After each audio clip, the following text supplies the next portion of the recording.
Hi, everybody. Welcome to DEFCON 21. Woo! Yeah.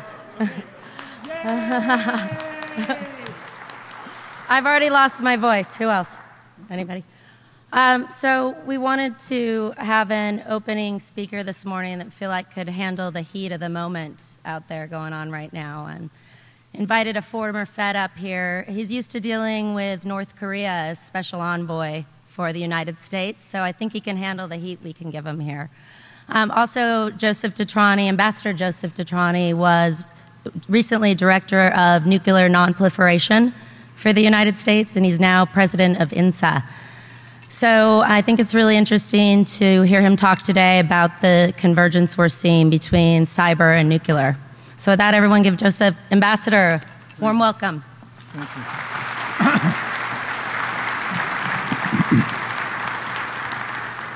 Thank you, Nico. It's an honor being here. I have to be very honest, it's a bit intimidating to be I'm impressed with all the work you do, and I met some of your colleagues yesterday. Nico was nice enough to take me around, and the work you do is very, very impressive. I've spent 10 years, as Nico mentioned, working weapons of mass destruction issues, a lot with North Korea, but a number of other countries, as we look at weapons of mass destruction, nuclear, what was that? I'm sorry, nuclear, bio, and chemical. I thought today maybe I could talk a little about that and then sort of weave that into to some of the work you're doing where you have the expertise, and that's the cyber domain. So if, please bear with me, and then maybe we could open up for a discussion or some questions, and I'll be telling you a lot what you know, but let me start off talking a little about weapons of mass destruction.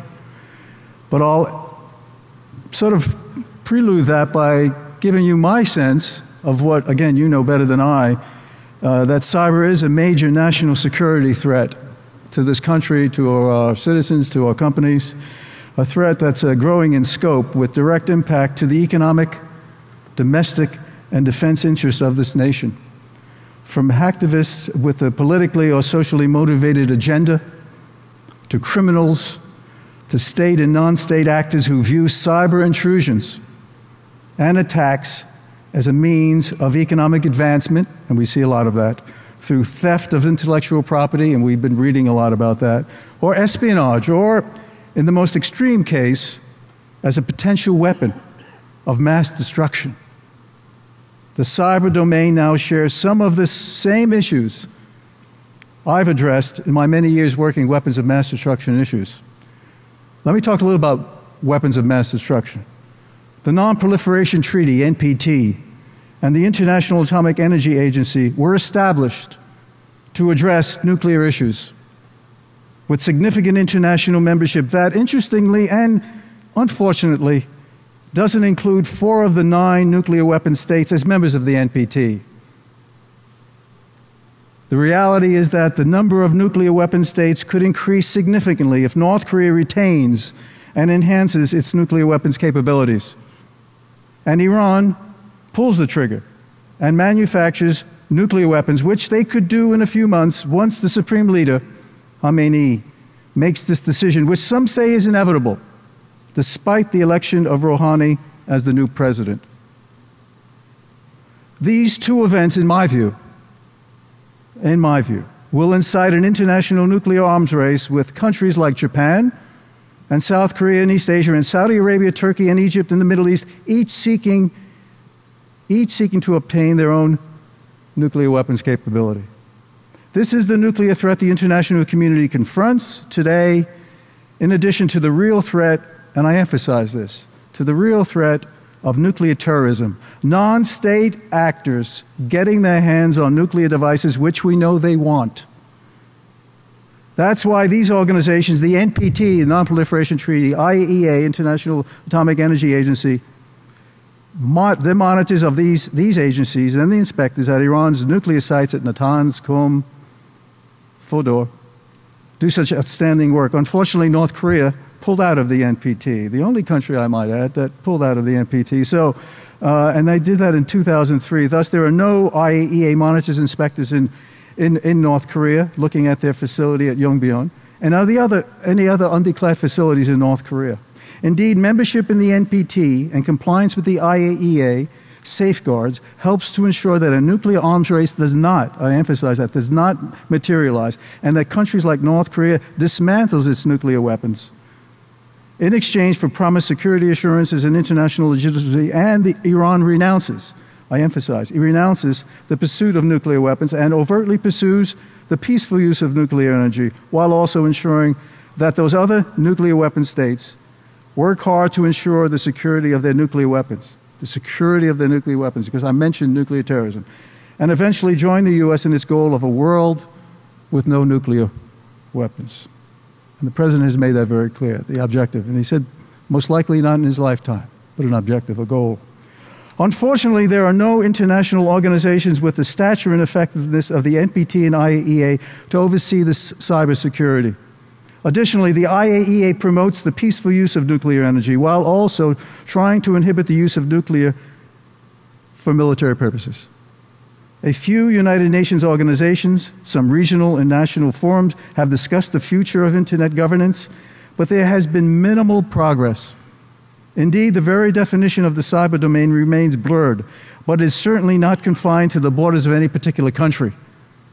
As the Council of Foreign Relations' recent report from the Independent Task Force on Cybersecurity noted, addressing the challenge of cyberspace is a global matter. And, quote, the effects of domestic decisions spread far beyond national borders and will affect not only users, companies, non-governmental organizations, and policymakers in other countries, but also the health, stability, resilience, and integrity of the global internet, close quotes. International approaches to cybersecurity are critical, yet fraught with challenges of balancing free trade with a global regulatory framework and protection of intellectual property, promoting national security, including the security of critical infrastructure, and protecting privacy when national standards on this issue differ across the globe. Let me talk a little about the U.S. executive order on improving critical infrastructure cybersecurity. It's very explicit, and I think you're all familiar with the executive order. Explicit in stating that, quote, the cyber threat to critical infrastructure continues to grow and represents one of the most serious national security challenges we now confront. The national and economic security of the United States depends on the reliable functioning of the nation's critical infrastructure in the face of such threats. It is the policy of the United States to enhance the security and resilience of the nation's critical infrastructure and to maintain a cyber environment that encourages efficiency, innovation, and economic prosperity while promoting safety, security, business confidentiality, privacy, and civil liberties. We can achieve these goals through a partnership with the owners and operators of critical infrastructure to improve cybersecurity information sharing and collaboratively develop and implement risk-based standards. That's a quote from the executive order. In the global, you'll have a chance to ask some questions and we can have a conversation. In the global information age, computers and the internet are integral to every aspect of society: education, healthcare, economic growth. No area is untouched. Robert Naki, who's been here many times, writing for the Council of Foreign Affairs, states, and I quote, the tremendous gains in economic productivity over the past 2 decades are in the direct results of the expanded use of the internet for communications, collaboration, outsourcing, just-in-time inventory management, and the control of industrial processes. Internationally, the surge in global trade in both goods and services that has taken place could not have happened, emphasize, could not have happened without internet as an enabling technology, close quotes. As with many peaceful and beneficial uses of nuclear power, there obviously are many peaceful socioeconomic uses of information technology. I believe it would be a mistake, however, to think that cyber presently can be used as a tool to counter real or potential nuclear threat, as some have argued. They cite Stuxnet and its reported effectiveness in disabling a nuclear threat. And I think many of you are familiar with disabling a certain number of centrifuges in Iran. If true, Iran probably absorbed the loss and moved forward with the fabrication of even more sophisticated centrifuges beyond the reach of any so-called cyber capability. As stated in the aforementioned U.S. executive order, cyber's true harmful capacity in addition to stealing intellectual property, is its potential to attack a country's critical infrastructure, i.e. its grid, water supply, aviation safety systems, communications, financial systems, things you're all very familiar with. It's attacks of this nature that makes cyber as potentially harmful as those of biological and nuclear attacks, and therefore must be approached with equal seriousness and focus on prevention. Theoretically, any country or person or organization can conduct such attacks, assuming knowledge and capacity. That's not the case with nuclear. Given the finite number of nuclear weapon states and the likelihood that if they use, and I emphasize this, if they use nuclear weapons against another country, they in turn would be attacks. MAD, mutual assured destruction. Having nuclear weapons is a real deterrent to a nuclear attack. This isn't necessarily the case with cyber. If an event occurred, one can assume who the cyber perpetrator was, but the forensic fingerprints is less apparent, thus making such an attack potentially more attractive to an aggressor. I cite the recent cyber attacks against South Korea, Saudi Arabia, Georgia, and the United States. Their impact was devastating. This is not the case with nuclear, as we mentioned. And for that very reason, more must be done to ensure that cyber technology is not used for harmful purposes. The challenges for the international community and its respective governments, in addition to using cyber more effectively for peaceful socioeconomic purposes, is to help create the firewalls necessary to prevent hostile cyber attacks from stealing a country's and a company's intellectual property, or for attacking a country's critical infrastructure, as we mentioned, while also addressing the international challenge of agreements on policies that protect free trade and international governance of the Internet. This is the challenge and responsibility confronting the international community. Moreover, cyber technology generically can be used to prevent countries and non-state actors from establishing and sustaining illicit programs, while each nation state doctrinally is studying the role of cyber for military conflict. In my view, the cyber issue requires NPT and IAE type international organizations that oversee, manage, and help to control the use of cyber. Organizations that not only monitor the use of cyber, but encourage the peaceful use of cyber and permit and aid other countries, as we do in the nuclear field, other countries, to benefit from these technological advances. Indeed, the need for an international cyberware treaty, similar to the banning of chemical and biological warfare agents post-World War I, after we realized the terrible damage that it caused in World War I. I believe the nuclear issue requires enhanced focus. I'll go back to the nuclear issue. This is my area, focus. Ensuring that North Korea gives up its nuclear weapons, and Iran unequivocally renounces the pursuit of nuclear weapons. These developed in the progress the U.S. and Russia are making with the New START, as we know, bringing the number down to 1,550. The President just spoke about bringing it down to 1,000. Will put the international community on a road towards a world with no nuclear weapons. Robert Oppenheimer, the father of the atomic bomb, understood the need to move in this direction when he observed that the first detonation of a nuclear device on July 16, 1945, citing Hindu scripture that, quote, "I am become death, destroyer of the world." We have the opportunity and the obligation to move in a different direction, not to destroy the world, but to enhance it. Most of you are experts in the field of information technology. You understand the cyber domain.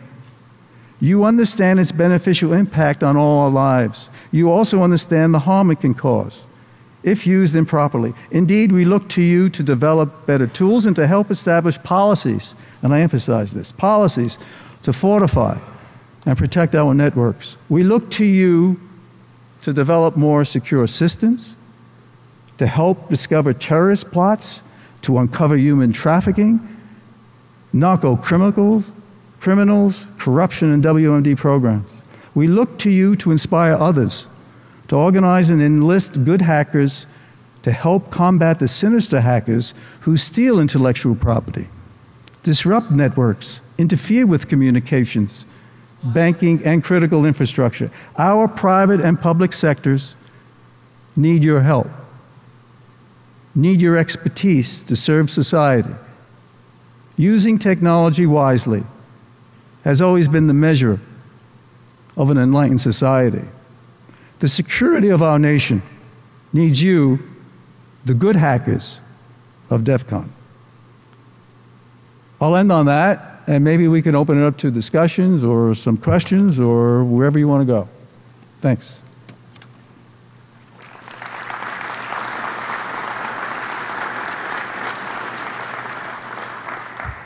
Any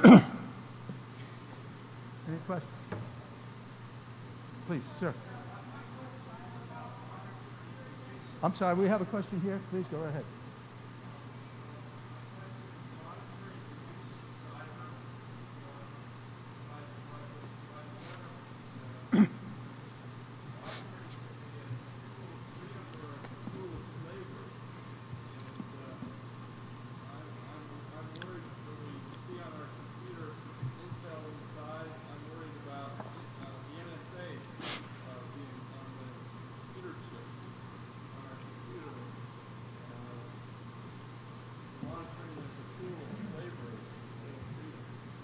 Yeah, do we want to take this or do you want to ask? Do we want to take this question first? Repeat the question. Repeat the question.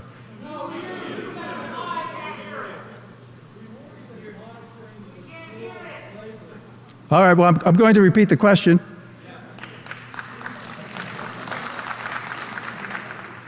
Monitoring by the government can be a tool of repression. And the assurance is necessary to ensure that the government is not doing, I assume that's the question, is not doing that. Well, let me tell you, I've been working WMD for 10 years. 10 years. I've been working North Korea, I've been working a lot of other issues. I've been working a lot of other issues if it relates to weapons of mass destruction. I can tell you this, if you want to get to what we've been talking about, the Snowden disclosures and so forth, my exposure to that is what you've been exposed to, is that those programs were authorized by the three branches of government. The three branches of government provided oversight of those programs, and those programs were established post 9/11 when we saw the devastation of 9/11, and when we saw where the terrorists were coming and what their intent was. So you have the three branches of government authorizing it, you have the three branches of government overseeing it. That's what it was, and they've been effective according to the record. The fact of the matter is, a decision has been made to make this more overt and more of a discussion. I don't pretend to be an expert. I have the knowledge you have, but I think you have to have an open mind. If there is a discussion, participate in that discussion in a meaningful way. Listen to let me finish my statement. Do it in a meaningful way. Listen to both sides of it. Listen to what the threat is. Listen to what they're doing. Because everything I've heard, they're not getting into anyone's mail. They're not reading anything. They're not touching any U.S. person. This is not directed at U.S. persons, not U.S. citizens. This is looking at foreign terrorist threats to the country. So look at the facts and then draw your own conclusions, but there will be a discussion on them. Well, I guess I read the same media. You have access to the media. The media said that's going to be more of a discussion.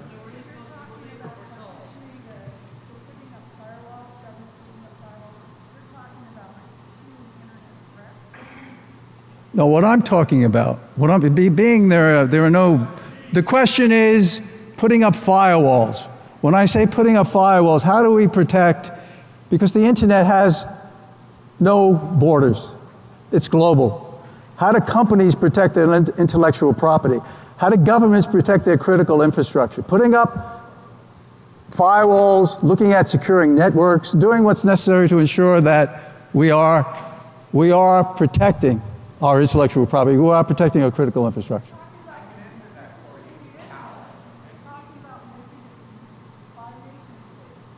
No, it's not. You misunderstood. I was talking about, I'm not talking about nation state. I'm talking about international organizations. I mentioned the IAEA. That's an international organization. I mentioned the NPT. That's an international organization. That's what I'm talking about. Creating organizations that oversee this, because this is a global issue. It's not a nation issue. It's not a country-specific issue. This is a global and international issue. Creating these international organizations that will do exactly that, because of the concerns you have. And there's some valid concerns. Both of your questions are very valid. Sir. Thanks.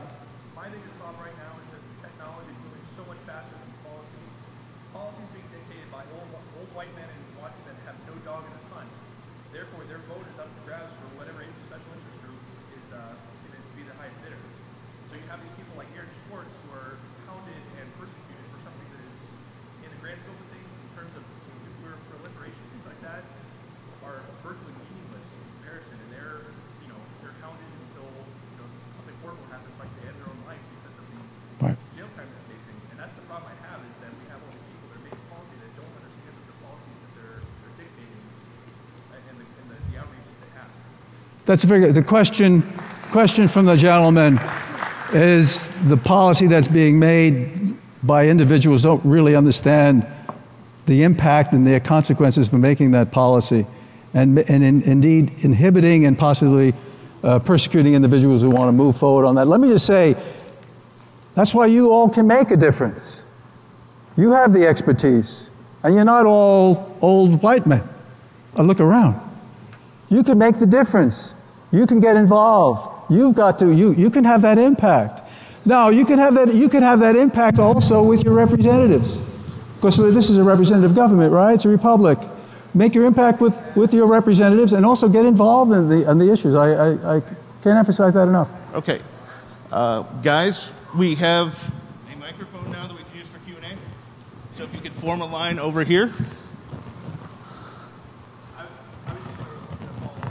Sure.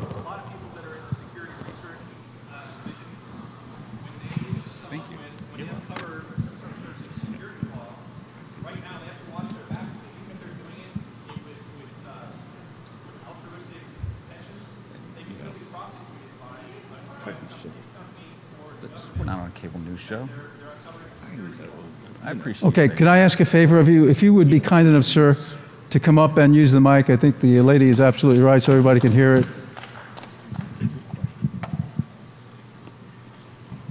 Sorry, I was just going to say that I appreciate your response. That the only thing I was going to say was that in the security research division that we have right now, the way things are right now, if someone uncovers a security flaw, they have to watch for government prosecution for being sued by Cisco or some other company, because they're uncovering a flaw and they're making public knowledge of a security issue.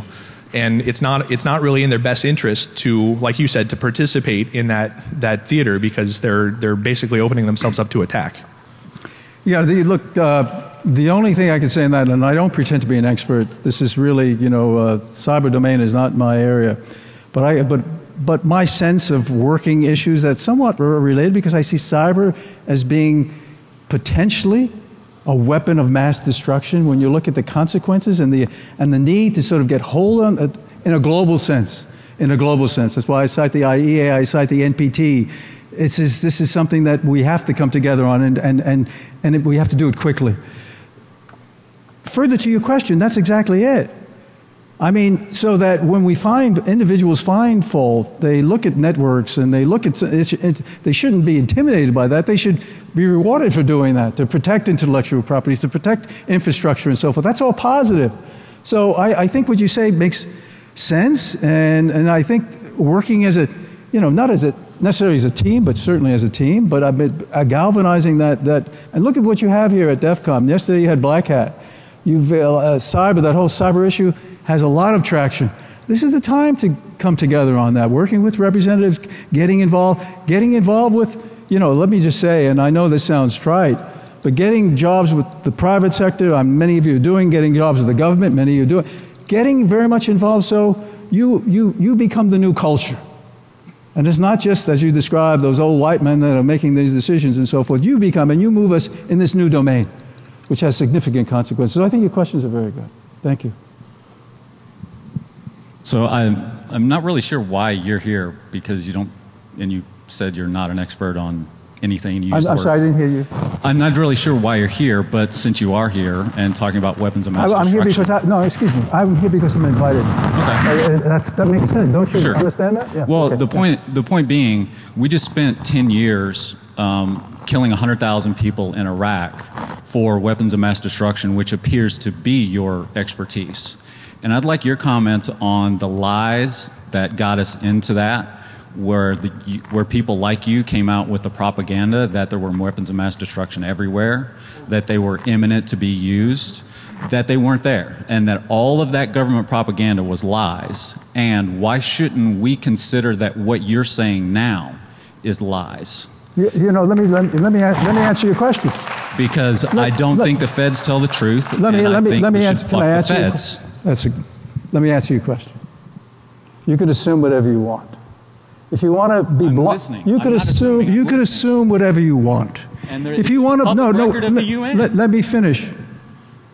You could assume whatever you want, but if you want to be blinded to what's happening, if you want to be blinded to the terrorism threat, if you want to be blinded to, well, you laugh? You're not concerned about terrorism. 9/11 was not a reality? Was 9/11 caused by weapons of mass destruction? No. If we want to be blinded, we listen to you. Why did we go to Iraq and kill all those people? The government told us it was because they had weapons of mass destruction. I think we used depleted uranium shells on the city of Fallujah and have a 50% death rate of the bursts and a 30%. Sir, let me just say something. In my presentation this morning, I was not talking about Iraq. But that's what we want to talk about. But okay, that's fine. You want to talk about it. Weapons of mass destruction. The fact of the matter is, and I'm not going back to history on this because I think the record is very clear that Saddam did not have weapons at that time, and I think the government has said that very clearly. The fact is, when you go back to the first Gulf War, when you go back to what Saddam was doing, when you go back to his plans, when you go back to some of the scientists who were working on it, Saddam was pursuing it years before that. At the moment, at that time, no, and I think the record is clear on that. But the fact of the matter is, that should not blur you to the fact of what's going on in Syria with chemical weapons. That should not blur you to the fact that if Iran goes forward with nuclear weapons and North Korea retains those nuclear weapons, it shouldn't blind you to the fact that terrorist organizations are trying to get their hands on this material. That's a reality. And the reality that the government is lying about those things. Well, if you want to believe you could believe the government is lying. You could believe what you want, but I can tell you this: you have a lot of dedicated Americans working these issues who care about the safety of American people, who care about the safety of you and all of us in this room here, and spend time doing that because we know what the threat is, and we're trying to communicate that. Now, if you don't want to hear that, if you don't want to be oblivious to it, that's your business. But there are a lot of people putting their lives on the line to protect all of us in this room. No, that's not what they're doing. Let's move on. Okay. Thank you for being here. I think this is a question you don't need to answer, but who participated in creating the speech? I'm sorry? Who participated in creating the speech? What speech? Like the one you just gave. I did. Only you? Only me. Okay, thank you. You mentioned Iran at the beginning of your speech. You said that they were months away from creating a nuclear weapon.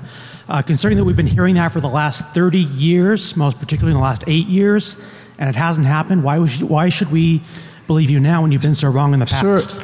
Sir, let me ask all of you to do something. And I know you're all very smart people, and you really have cyber, and you search the internet. Go on to the Board of Governors report, the Director General of the IAEA, Amano. Every 3 months he does a report to the Board of Directors. Go to the May 22nd, 2013 report and see what the IAEA, independent organization, says about Iran's program, about the 17,000 centrifuges, about the sophistication up to the IR-4 centrifuges, about 180, now it's 190 kilograms of uranium enriched to 20% purity. And we know the red line being 250, and we know to go from 190 to 250. Of the 6 tons of uranium enriched to 5% purity. We're talking about 5 to 6 weapons. Talk about what the IAEA, it's not what I'm saying, it's not what the US government's saying, it's what the intelligence, what the IAEA is saying. Read that report and the ones that preceded it, and the new one is coming out in a few weeks, and then draw your own conclusions. We have all these reports going back years and years and years. Every year it's a scary report about Iran. I'm sorry, I didn't hear you. Every year there's a scary report about Iran developing nuclear weapons, and they've never developed nuclear weapons. We're not talking about them developing. We're saying they have the capability, and they're at a tipping point. And if they make a decision, Khomeini makes a decision, they could do that. They could do that within months. Hopefully they don't make that decision. Hopefully that isn't, because it will open up, some suspect, I assess as a person, that would open up an arms race in the Middle East. Because I don't think countries are going to sit there. When you look at the Sunni Shia aspect to it there. When you look at Iran's support to Hezbollah, when you look at what's going on in Syria, I think that would be a concern. And let me put it very bluntly. If you're sitting in Israel, Iran with nuclear weapons is indeed an existential threat. So you've got a lot of factors there that you're considering. I'm sure for the Iranians, Israel in possession of nuclear weapons is a far greater existential threat than the threat that Iran might develop nuclear weapons sometime in some undefined future. Sir, especially, Iran is a signatory to just read the board of you draw your own conclusions. You make your own. I'm making my own assessment. You make your own assessment. Yes. Have you read the board of directors report? I have not. Have you read any of their reports? Even if he accepts it, though, he's saying that he trusts other states less. So even if he accepts that they're doing it. Accepts they're doing what? Accepts that Iran is making those. I'm sorry. I'm not following your logic. I'm sorry. I give up. Okay, I'm sorry. I think the way that you are approaching the cyber issue is wrong-headed and misses the point. So we don't need an international No, but I think I can tell you, you talk about protecting our nation's grid and so on. If our nation had a power grid that was robust, you wouldn't need firewalls protecting other people or protecting us from other people. We need to make what we have secure. And then this talk about monitoring the world's cyber, which is pretty ridiculous because it can't be seen. I mean, the things that you're talking about might work when people have to haul weapons around the world, might work when there are actual problems, like you could drop a bomb on this. But if the grid is robust, the grid will be robust even if people are poking at it. What we need to do to be secure is to be secure in and of ourselves and stop playing this game like we can control the world, like we can see cyber and it's some sort of weapon we can stop. It will never work. Well, let me just say, if we could make our systems the robust as you just described, whether it's our corporations that are losing intellectual property, and we just saw that in South Korea, we saw it in Georgia, we saw it in the United States, we saw it in Saudi Arabia. If these companies can ensure that their systems are secure so that these bad hackers can't get into them, or individuals or governments can't do that, that is fine. If we could come up with the grids that are impenetrable, that would be great. That's your challenge. That's our challenge here to do that. The fact of the matter is we see vulnerability. We, internationally, I'm not talking about any particular country, I'm saying international, Saudi Arabia is not the United States. South Korea is not the United States. These countries are being affected and so forth. So if we can collaborate, that's what I'm talking about. That's what the UN is about, isn't it? You can collaborate on offering people technologies that they can use to secure their own systems, but there's no possible way that then we need to forward. We need to move forward on that. This is what I'm trying to say to you, though. The words that you're using to us, we recognize to be counterproductive. You want to put a firewall around this to keep these people safe, to help these people. There are things that we could do to help these companies to be secure. Well, then that's your challenge. Well, now you're interrupting me. I'm trying to say to you that the words you're using to us are ones that are guaranteed to pretty much make this conversation less effective. And we would be willing, probably in a lot of ways, to help. But the old world terms of firewalls and monitoring, they just don't apply. If you want to know what would work, then ask us how you should be set up. Don't talk to us about working like the IAEA. Ask us how. Well, then let me posit this to you. Let me posit this to you. Sure. I'm giving you my experience working weapons of mass destruction. You're the expert on, obviously you're the expert on cyber technology, information technology. Move forward with what you just proposed. No, let me finish, no. Move forward with what you just proposed so that the South Koreas, the Georgias, the Saudi Arabias, the United States, our companies are not. Go out and work with these companies and do it. I know many of you are doing it. That's the challenge. And that's the challenge I mentioned to you and all of us in this room a few minutes ago. You're the experts. Go out and do what you're talking about. But you are saying things that are... Well, I hope I didn't want to offend you with the things, but I don't use your same terminology because you're the expert in the area of cyber, information technology. I don't pretend to be. I'm using terminology I'm comfortable with weapons of mass. If it's not applicable in your area, I think it's the intent It's not the words. No, the intent. Well, I say it yes, you say no, we disagree. Maybe I could help, because I see that your intent, I get that you want to do these things, but the things that you're saying are sort of incorrect for the area. And if you just want to say my intents are good, I mean it from this, I've got this experience, then okay. But when you put it that way, it's not going to work as well. So you mentioned that we should use our skills to participate more and use our knowledge to help educate, our representatives, etc. I know I've done a lot of lobbying on things like SOPA and stuff like that, and it seems like the corporate interests largely have captured our representatives. What do you feel about the role of hacktivism and using our skills directly in modern democracy? In the what? In a modern democracy, like we have here in the United States. I'm not hearing the end of your sentence. So, how do you feel about the role of hacktivism, or using our skills directly to influence behavior, corporations, protest, etc., as opposed to working through the traditional channels of government?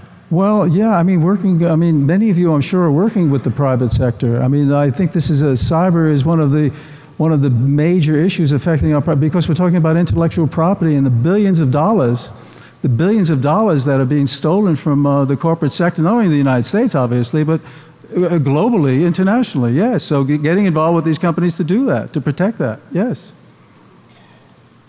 I don't feel like you really answered the question, but okay. So are you familiar with a group called Anonymous? Sorry? Use the word civil disobedience. Okay. Basically, my question comes down to, it seems like working through the corporate structure, we're only reinforcing a structure that is working against us largely in terms of trying to keep information secret. Let me say, I heard you said anonymous, and I got your question. I'm talking about intellectual property.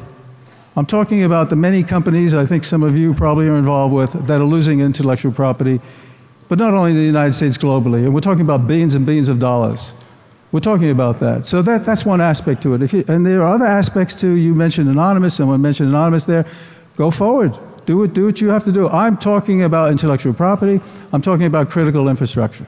That's my focus. Your focus is a little different. That's fine. In your opinion, how has the NPT non-proliferation regime been impacted negatively, I guess how much, by regularizing civil nuclear relations with India? Well, the NPT, we would like countries to be members of the NPT. And if you heard my comments there are 4 countries that are not members of the NPT, right?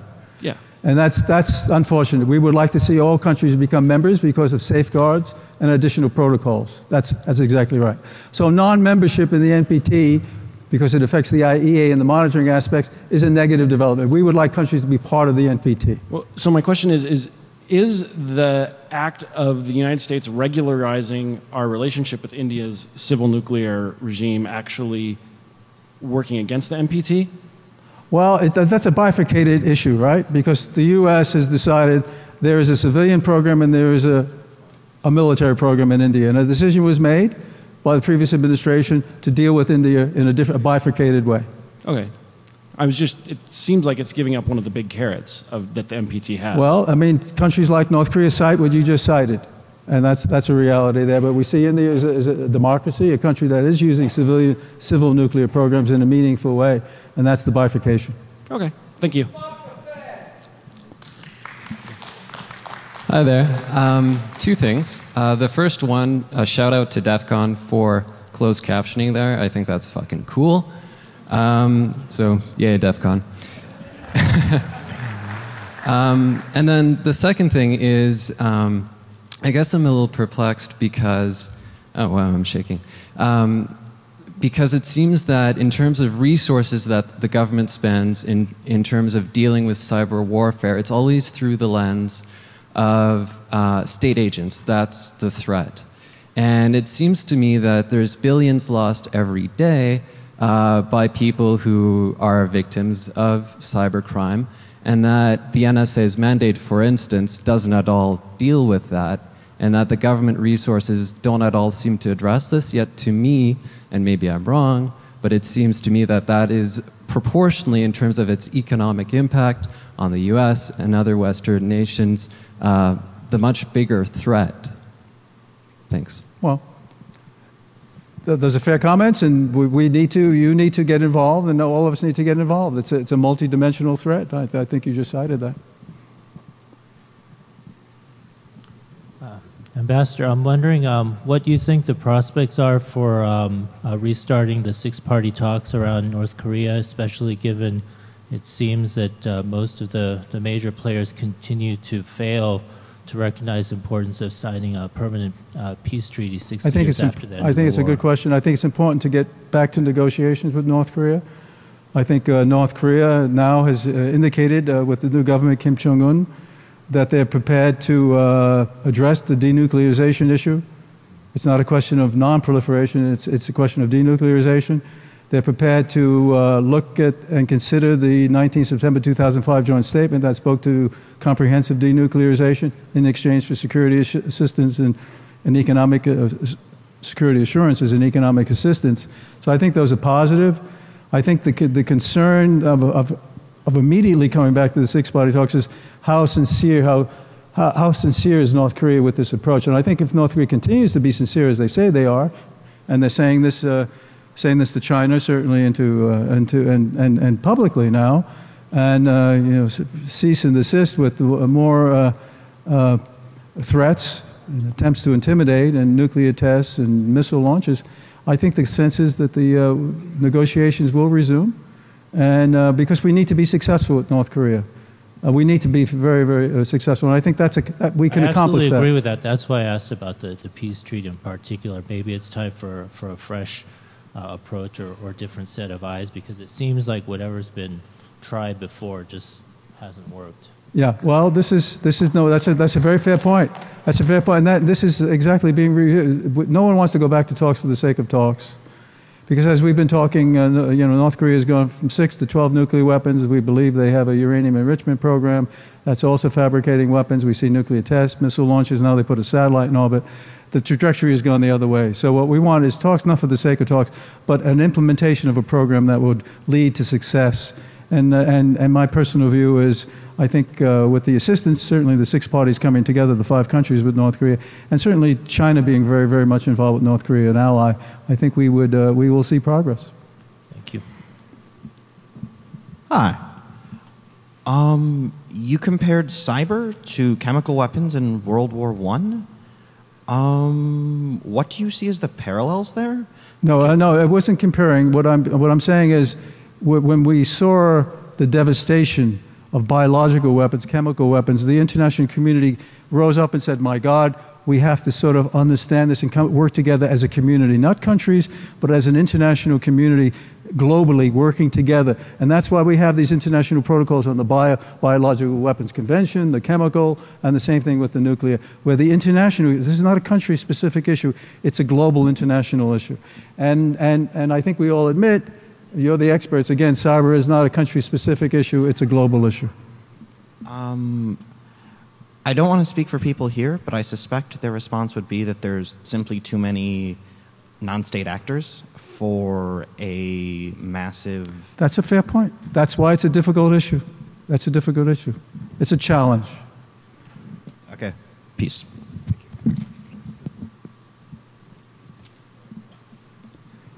Okay, any other positive comments?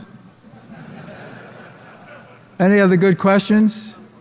Actually, no, we need to get the next speaker. Okay, we got the next speaker. So good luck, and use that energy, use that expertise, and help this government work with the international community so that we do counter the potential threat and use it in a peaceful, meaningful way, which it is. So you are the experts, so good luck to all of you. Okay. So we don't want to do the